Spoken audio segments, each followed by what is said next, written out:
నోట్ల రద్దు విషయంలో తీగలాగితే డొంకలు ఎన్నో కదులుతున్నాయి.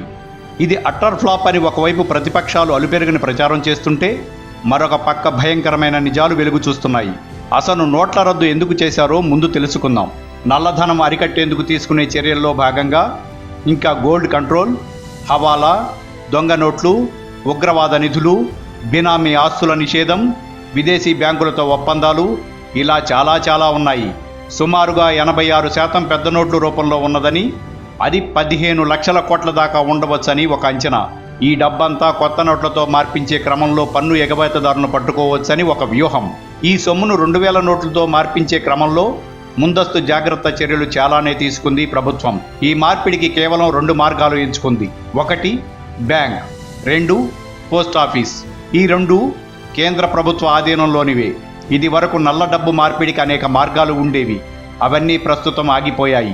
బ్యాంకులలో, పోస్ట్ ఆఫీసులలో ఈ మార్పిడి నిజాయితీగా జరిగిపోతుందని ప్రభుత్వానికి ఎటువంటి భ్రమలు లేవు. అనేక నిఘా సంస్థలు నవంబర్ 8వ తారీఖు రాత్రి నుండే అలర్టుగా ఉన్నాయి. దొంగలను పట్టుకోవడానికి కాచుకుని కూర్చున్నాయి. 8వ తారీఖు రాత్రి నుంచే బంగారం కొనుగోలుపై నిఘా పెట్టారు. ఎవరెవరు ఎక్కడెక్కడ ఏ విధంగా మార్పిడిలో చేతివాటం చూపించారో అన్నింటి సమాచారం ప్రభుత్వం దగ్గర పక్కా సమాచారం ఉంది. ప్రతి 2000 రూపాయల నోట్ కదలిక ప్రభుత్వానికి తెలుస్తుంది. మార్చుకున్నవాడు మార్చుకున్నంత, కమిషన్ కొట్టినాడు కొట్టుకున్నంతగా సాగింది ఇప్పటి వరకు. సామాన్య ప్రజలు ఏటీఎంల ముందు బారులు తీరి బాధలు పడుతుంటే, దొంగ వెధవలు దర్జాగా కట్టలు పట్టుకుపోయేవారు. అన్నీ గమనిస్తున్నారు. దొరికిన వాళ్ళు కుప్పలు తిప్పలుగా దొరికిపోతున్నారు. దొరకని వాళ్ళు చాలామంది ఉన్నారు. సమయం డిసెంబర్ 30 వరకు ఉంది. ఇంకా ఎన్ని విధాలుగా మార్పిడి చేస్తారో చూస్తుంది ప్రభుత్వం. ప్రభుత్వానికి కావాల్సింది దొంగల లిస్ట్, వాళ్లకు సహకరించిన అవినీతి అధికారుల లిస్ట్. 15 లక్షల విలువ నోట్ల లభ్యత డిసెంబర్ 30వ తారీఖు దృష్టిలో పెట్టుకుని కావాలనే ముందుగా 2000 నోట్లు వదిలింది ప్రభుత్వం. ఆపై వాటి ప్రింటింగ్ ఆపివేసింది. అవి ప్రజల దగ్గరకు చేరినవి బహు తక్కువ. ఎక్కువగా చేరింది దొంగల దగ్గరికి. ముందుగా గబగబా మార్చుకుంది వాళ్లే గనుక ఇక ఇప్పుడు ప్రభుత్వం 500, 100, 50, 20 నోట్లపై దృష్టి పెట్టింది. వీటిలో ఈ 15 రోజుల్లో చిల్లర కొరత, సామాన్యులకు తగిన నగదు లభ్యత తీరుతుంది. అంటే ఇన్నాళ్లు 2000 నోట్లు దొంగ వాళ్ల దగ్గరకు యథావిధిగా పేరుకున్నాయి. ఇప్పుడు చిల్లర నోట్లు సామాన్యుల దగ్గరకు వస్తున్నాయి. ఇది వరకు పరిస్థితి ఇది పూర్తి భిన్నంగా అని గ్రహించాలి. పెద్ద నోట్లు, చిన్న నోట్లు గమ్యాలు వేరువేరు అయ్యాయి. ఇప్పుడు డిసెంబర్ 30 తర్వాత గాలింపు చర్యల్లో 2000 నోట్లు కదలిక శోధనలో ఐటీ, సిబిఐ, ఈడీ బృందాలు నేరుగా నల్ల కుబేర్ల ఇంటి ముందు ఆగుతాయి. మర్డర్ జరిగిన తర్వాత నేరస్తుడి ఇంటికి వచ్చిన పోలీస్ డాగ్ మాదిరిగా ఇక్కడ పోలీస్ డాగ్ ఎవరో కాదు, అది 2000 రూపాయల నోట్. ఈ విషయం తెలియక నల్ల కుబేరులు, అవినీతి అధికారులు ప్రభుత్వం వేసిన వలలో చిక్కుకున్నారు.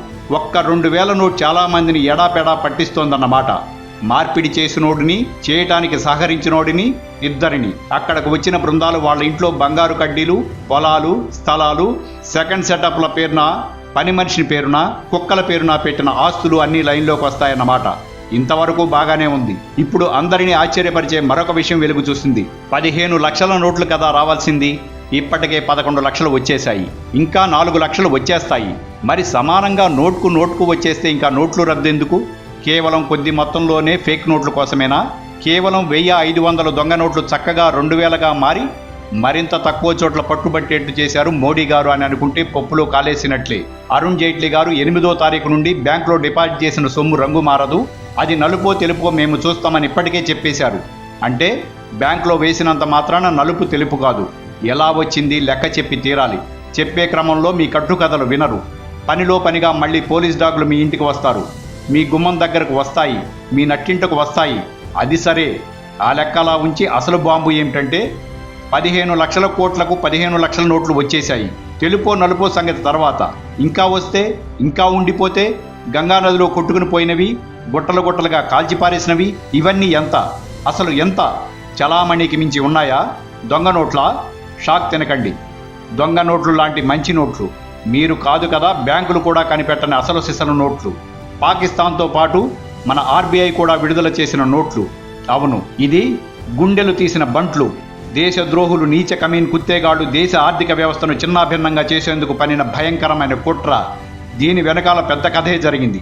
August 2010 CBI reserve bank currency చెస్ట్పై దాడి చేసింది. అక్కడ దొంగ నోట్లు ఉన్నాయి. అవును, సిబిఐ వాళ్ళు ఆర్బీఐ రూట్లోకి రావడానికి ముందు నేపాల్ బోర్డర్లో 70 బ్యాంకుల్లో బోలెడు దొంగ నోట్లు దొరికాయి. ఎక్కడివి అని ప్రశ్నిస్తే మాకు ఏమి తెలుసు, అన్ని ఆర్బీఐ పంపింది అని బాంబు పేల్చారు బ్యాంకు వాళ్ళు. కంగు తిన్న సిబిఐ వాళ్ళు ఆర్బీఐకి వస్తే అవి అక్కడే దర్శనమిచ్చాయి. నేపాల్ సరిహద్దుల్లో దొరికిన దొంగ నోట్ల కేసు విచారణ ఒక నిజం యాదృచ్ఛికంగా వెలుగు చూసింది. దొంగ నోట్ల కేసు కోర్టులో విచారణలో మన ఘనాపాటి లాయర్లు అసలు ఇది దొంగ నోటు అని రుజువు ఏమిటంట అని లా పాయింట్ తీశారు. పాపం కోర్టు, అవును ఇది దొంగ నోటు అని ఎలా చెప్పగలరు, దీన్ని ల్యాబ్లో పరీక్షించండి అని ఆర్డర్ వేశారు. మళ్లీ షాక్ కొట్టింది సిబిఐ వాళ్లకు. అవి అసలు నోట్లే అని రిపోర్టు వచ్చింది. పిచ్చి ఎక్కిన సిబిఐ వెంటనే ఆ నోట్లు జపాన్ పంపింది. మళ్లీ అదే రిపోర్ట్. సిబిఐ పట్టు వదలలేదు. ఈ మారు అమెరికా పంపింది. వాళ్లు పేల్చారు కనిపెట్టడానికి సాధ్యం కాని దొంగ నోట్లు అని. అది ముద్రించే స్థాయి పాకిస్తాన్కి లేదని, అది గొప్ప సాంకేతిక నైపుణ్యం ఉన్న విదేశీ కంపెనీల వల్ల మాత్రం సాధ్యమని. ఈ నోట్లు ఆర్బీఐలో ఎలా ఉన్నాయి అంటే ఆర్బీఐ కాదు, ఆర్బీఐ నోట్లు ముద్రించే వాటర్ మార్క్ సెక్యూరిటీ పేపర్ సరఫరా చేసే కాంట్రాక్ట్ పొందిన కంపెనీ కేంద్రంగా పెద్ద కుంభకోణం జరిగింది అని విషయం బయటికి పొక్కడంతో జనవరి 2011లో ఆర్బీఐ 16,000 టన్నుల కరెన్సీ పేపర్ కాంట్రాక్ట్ ఈ కంపెనీ నుండి రద్దు చేసింది. ఫలితం యూరోప్లో ఆ కంపెనీ షేర్లు భారీగా పతనం చెందాయి. భారత్కు దొంగ నోట్లు సరఫరా చేసిన కంపెనీగా యూరోప్లో అపఖ్యాతి పొందింది. ఎలా చేశారు, ఎలా పెట్టారు అన్నది మిస్టరీగా మిగిలిపోయింది. సిబిఐ విచారణ కంచికి వెళ్లిపోయింది. యూపీఏ ప్రభుత్వం అన్ని స్కామ్లు మాదిరిగానే ఇది కూడా సమాధి చేసేసింది. కనీసం పార్లమెంటు కూడా తెలియకుండా జాగ్రత్త పడింది. ఇప్పుడు అవే 1000 రూపాయల నోట్లు, 500 నోట్లు కూడా అచ్చం అసలు సిసలు నోట్లుగా వెనక్కి వస్తున్నాయి. అయితే ఒకే నెంబర్తో 2-3 నోట్లుగా. ఇప్పుడు అర్థమైందా, అర్థం కాలేదా? ఒకే నోటు 2-3 సార్లు ముద్రించారు. గుట్టు చప్పుడు కాకుండా ఇంటా బయట చలామణిలో కలిపేశారు. ఇప్పుడు చెప్పండి, ఈ నోట్ల రద్దుతో భారత ఆర్థిక వ్యవస్థ ఎంతటి పెను ప్రమాదం తప్పిందో తలుచుకుంటేనే ఒళ్ళు గగురు పొడుస్తుంది కదూ.